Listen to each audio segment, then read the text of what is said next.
Brian says, "Good day, Charles. Good day. This question comes to you from a member of your fan club at the University of British Columbia. UBC. What do you think about Leo XIII's encyclical recommending to French Catholics that they rally to the Republic? The Catholic Encyclopedia says this, quote, in this encyclical, inter innumerous solicitudinis, dated February 10th, 1892, Leo XIII besought Catholics not to judge the Republic by the irreligious character of its government, and explained that a distinction must be drawn between the form of government which ought to be accepted and its laws which ought to be improved. End quote. Well, that was the famous ralliement. Firstly, greetings to you and everybody there at the UBC. I've been there before. I love Vancouver.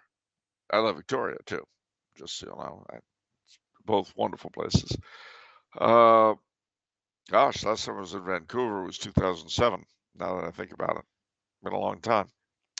Anyway, no, that's not true either. I was in Vancouver in 2015. That was the last time. Anyway, the ralliement, as it was called, well, I think that it was not a good idea on several levels, both in terms of the theory behind it and in terms of what it actually ended up doing and what it foretold for the future. Now, bear in mind, Leo XIII was a great writer, a great theologian in a lot of ways, but almost inevitably, laity and the clergy will have different views, especially in political matters. And that's when they have the same ends. I'm not talking about politicians who want abortions because they'll get elected. That's not what I'm talking about. Now, prior to the reign of Leo XIII, uh, because of Catholicism and monarchy in Europe were all bound up together, there were a lot of reasons for this, going all the way back really to the foundation of Catholic monarchy at the Last Supper. But the close connection between the Catholic Church and the Catholic state was something that was unquestioned from medieval times on. But starting first with the Reformation and then with the French Revolution, it really began to get shaky. And of course, more and more people became less and less Catholic. Now, the heir to the French throne, the last undisputed heir, was a man called Henri V, Henry V, Comte de Chambord. He had been a big supporter, incidentally, of Pope Pius IX's effort to keep the Papal States and helped with recruiting and so on. So as long as he lived, Leo was not really in a position to try to disassociate the royalist cause in France from the Catholic cause. And what was in view here was the Concordat, which regulated the relationship between the French church and the French state.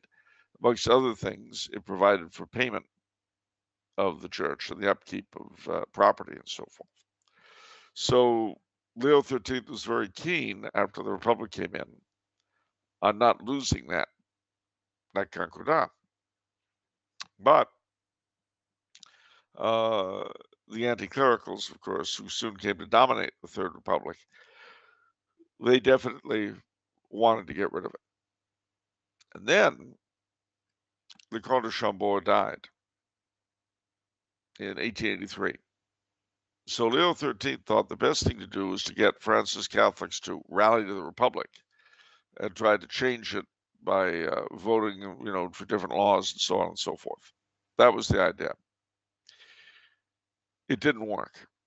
What it did do, because basically by asking the Catholic French to give up their loyalty to their king, they put the average French Catholic in the position of either rejecting his king, which would be very unpatriotic, or rejecting the church, which would be horrible.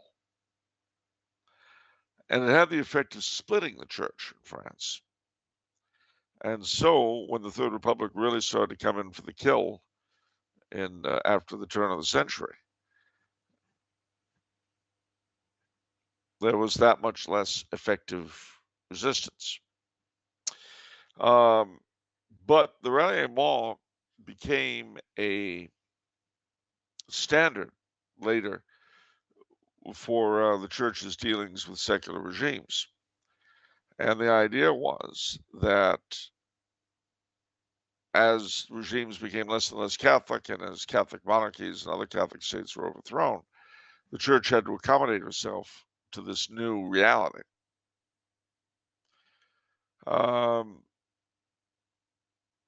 One way that theologians tried to compensate, and this is from the Theology of the Church by a very good theologian, Charles Coulombe, the fact that I'm going to deal with him in an adversarial manner here should not be taken to think that I think he's terrible and didn't have anything decent to write. No, that's not true.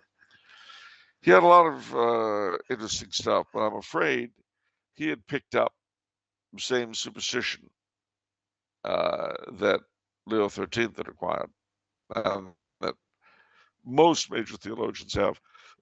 He says this. This is from Theology of the Church.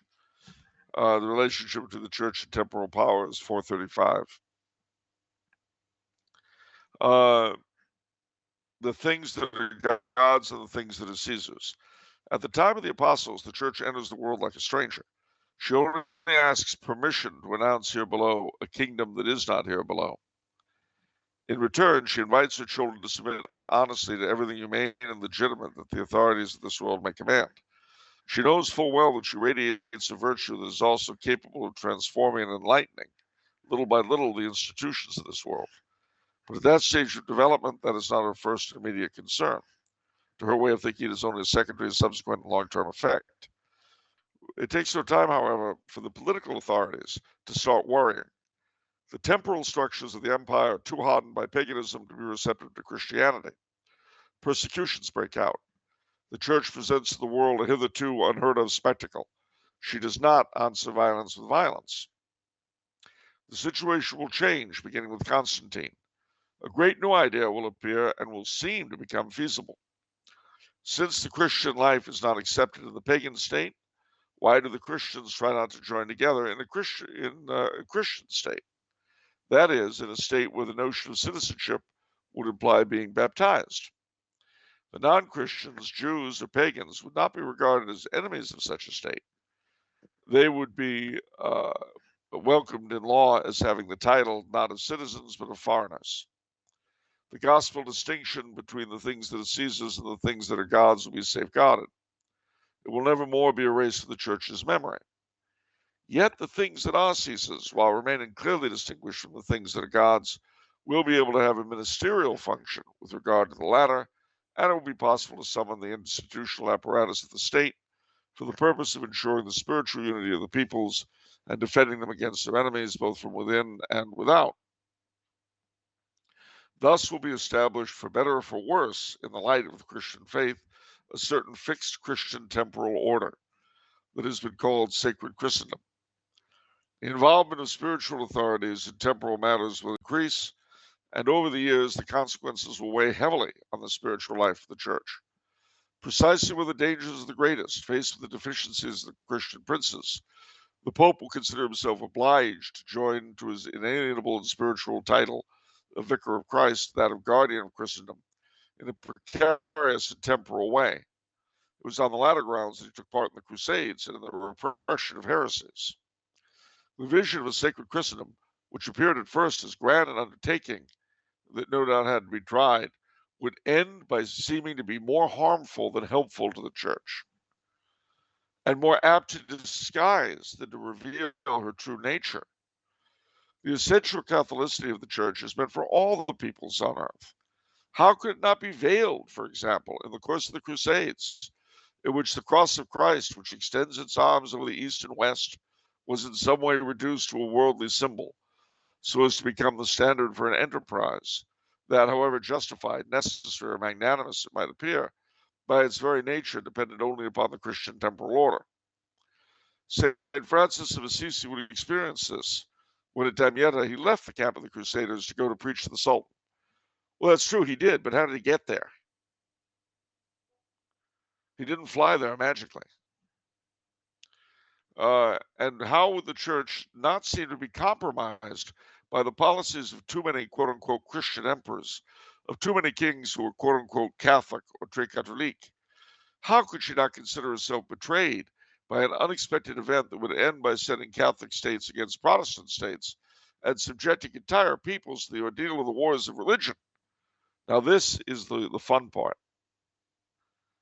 The need for her to refine herself, to detach herself from the states, to make herself more independent of them, to proclaim more openly her true character, which transcends politics, ethnic groups, and nations, will become absolutely imperative.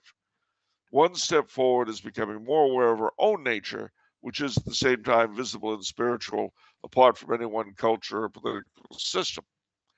Well, that's partly true, the last part, but the rest of it, you know, the church has never been freer of patronage by the state than now. So much so that the state had no problem shutting the church down during COVID as unessential, unlike abortion mills and, that kind of thing, which were essential and kept functioning. So, in that sense, everything Cardinal Journet and various other people like Pope Benedict have written about the need to keep the church completely separate from the state has been fulfilled. But there's no more Emperor Otto to end the pornocracy. There's no more Emperor Sigismund to end the Great Schism. You see, it's true that popes sometimes had to intervene in terrible civic setups, but sometimes monarchs had to interfere in terrible church setups that the church couldn't fix. And that's all gone, so we have a completely clerical church just as they want it. But I haven't noticed that it's manifestly purer. I'd have to talk to Cardinal McCarrick to get a real understanding of the purity of the church as it is today in a completely clerical mode.